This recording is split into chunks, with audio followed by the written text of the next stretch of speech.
So I had to put my top back on. Because I came searching through the net. I came across some stuff that Olivia, can't mind how to present his second name there. Basically, he does the artwork for. I've done a couple of YouTube videos about him, but he's basically said that Justice League wasn't, Justice League was its own film. They didn't include anything like Justice League 2 or anything. There was no extra filming in that. They weren't making it part 1 and 2 together, which, it was always going to stand out for itself. And that is something I always believed in. Anyhow, because Zack already knew that he wasn't going to get his sort of two-parter done and stuff like that, and he was going to sort of just make this as a sort of one-off thing. So, but the differences was how to go about telling the story, how about telling, the characters' story arcs from Cyborg to Flash and everything. That is what Zack Snyder went on and he concentrated on mostly, and it was more of a sort of build up to the end. It was a longer film, of course, but he wasn't allowed to do that, so he walks off. Then he goes, Olivia went to say that Batman and the Flash was meant to be next in line to be made.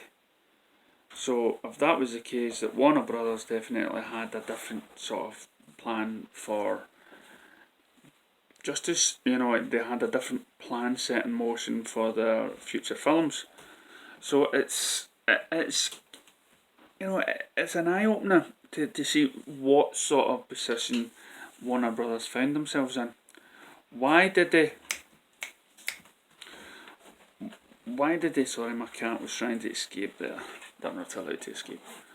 So why did they change all of that? Why can they not just go back to that same plan that they had before? Okay, so the guys came forward and he says we can't do the Marvel thing anymore, right? Walter Amada has came forward and says we can't do it the Marvel way, we're going back to director driven. So why not go back to what was originally planned? But then again, it was getting maybe the directors that were previously put down for the Flash and the Batman just didn't want to do it. They didn't feel the freedom to do it. It's all well and said that you could plan the DC future like what Marvel does, right? Marvel, they plan all their movies, and Kevin Feige and Disney, okay, he basically controls every single film. So they don't get sort of what I would call really good directors.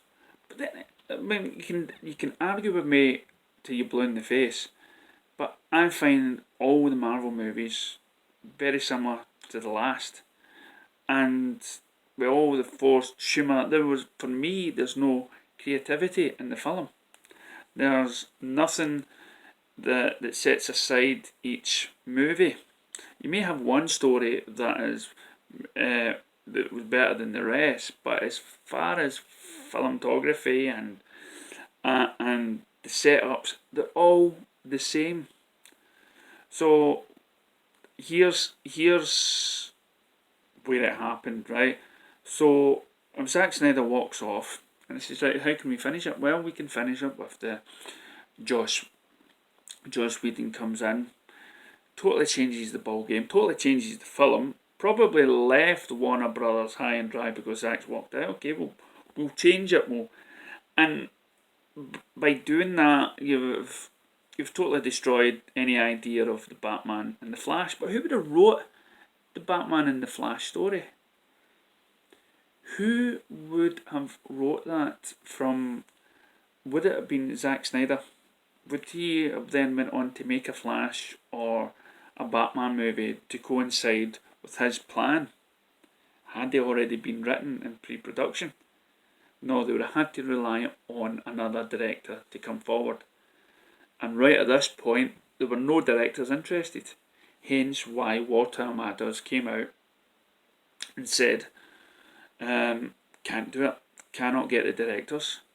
We can't make this universe work because nobody's on board to follow on the footsteps of another director. Because let's face it, Zack Snyder created the Dceu. He's created the universe, he's created the characters, and Aquaman is different because, James Wan is, he was left to do what he wanted in that film, because by this time they already knew. And then you had Patty Jenkins with Wonder Woman, and Patty Jenkins had the right woman. Zack Snyder was on board helping out. So Zack Snyder really was sort of, was basically in control and in guiding it. So when you get really great directors to come in, like Steven Spielberg or Martin Scorsese or whoever, they don't want to be hammered in by just one director. So in a way, there's good points and bad points. That what has happened really shook up the DC and Warner Brothers, because they've had to look hard on what the plan was. Was it a good thing? No. Listen, the worst thing that they did was crowd Zack Snyder. They should have just left him make his movie, and then not have planned the Batman and Superman movie to go inside, because they just weren't getting the directors. So Zack Snyder should have been left alone, make his movie as best as he could, if as long as he wanted, whatever, and then bring in all these directors. So Warner Brothers would have had more of a leg to stand on. They could have got directors in, and they could have probably said, because Justice League, I believe, would have made a lot more money if Zack Snyder was left in charge of the movie. They would have been more happy with it. And by it not doing too well, other directors wouldn't have something to stand on over Warner Brothers. They say, well, listen, if you want my expertise, you're going to do it my way. Right? So now you've got sort of two universes now starting, the dark and the light. So the more you go over it, and and the what ifs, and with J. Olivia coming out with, there were already two other films planned. Yeah, they may have been planned, they may have been written, but can you remember all the problems that Flash had getting a director to do it, and the two different visions? So, and would it have been better if we had the same sort of formula as Marvel, where you had one guy's vision, Kevin Feige's one vision, and major control over other directors' movies? No, we wouldn't want that. And as I said, I am, and another thing that's concerning me is that, this sort of term as a Snyder fan, and I like the guy. I do. I like majority of his movies. But at the same time, I enjoy Steven Spielberg's movies. I like the majority of them. Some, not so much and stuff like that. But this is what makes it work. And this is why you shouldn't have one director controlling it. You shouldn't have one Warner Brothers studio controlling it. What they should do is get the great artists, which are directors, which of course includes Zack Snyder, which includes all the other, if you think of all those movies that you love, even, see, I like Night Shyamalan, okay, I like it. See, if he's tied to a movie, I will go and watch it, and it could be rubbish, and not all his movies are good, right, as you probably agree, But because he's directed it, the last film I saw was The Visit by him, and I thought it was brilliant. But not all of his films were good. But you've got to bring the artists in. And Zack Snyder, after Justice League, if he had managed to finish Justice League the way he wanted, then there'll be no doubt that he would come back for another movie, maybe Man of Steel 2. So it's right now it's in a mess. Right now DC is in a mess, and we always say this, right? We always say it all hinges on the latest movie. Right? So it all hinged on BVS, it all hinged on Wonder Woman. If Wonder Woman flopped, where would DC be? Then it hinged on Justice League. If that flopped, where would it be? Now it's hinging on Aquaman and Shazam and stuff. And we've got to forget about hinging on the one movie. It all relies on the one movie.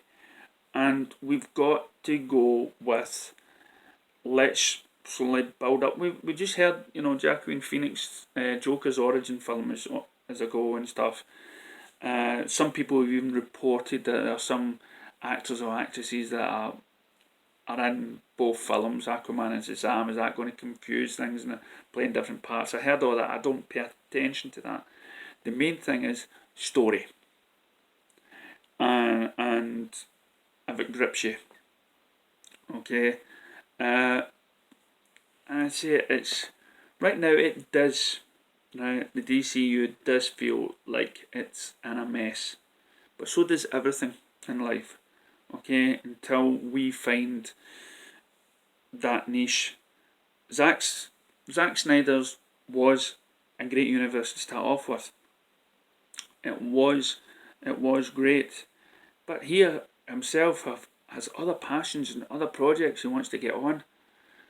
And as I say, it's just by walking away from Justice League, and I made a DVD about it.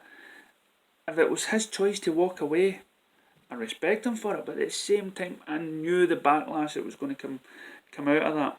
I knew as soon as he walked away, and he did post a mention says, he is not going to. Oh God, what was the message he said? He put it on his wall. He wasn't going to sacrifice his art. So before he was told to somehow sacrifice it, he walked away. So by walking away, it was no longer his art. He wasn't going to conform to what the studio decided to do. So he walks away. And sadly enough, with only a few films under his belt, he wasn't on the hiatus like other people like Steven Spielberg or Martin Scorsese to have that power. But we'll never know. There's a lot of other directors that know how good Zack Snyder is. James Cameron's famously quoted that he has a lot of respect for Zack Snyder, and a host of other directors that even loved BVS. And I've said that's the best film, and it's one of these cult movies, and in a couple of years' time it will be up there. But sadly enough, Warner Brothers only see pound signs.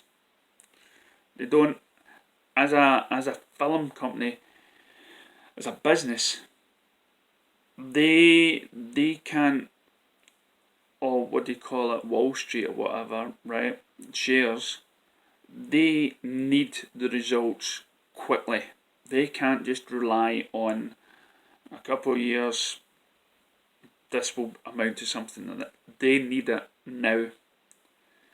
And hopefully now with Walter Amada in place, they can actually just take a hit like Rocky did, keep taking the hits, getting forced to the ground and take the pain, but keep moving forward, and it's just, and I'm just dawned on me is, I tell you how good Zack Snyder is is that we no longer have fans of actors or actresses. But Zack Snyder has now a fan base. Zack Snyder fans. Hiya, Lois. Hiya. Hiya. And what other director has that?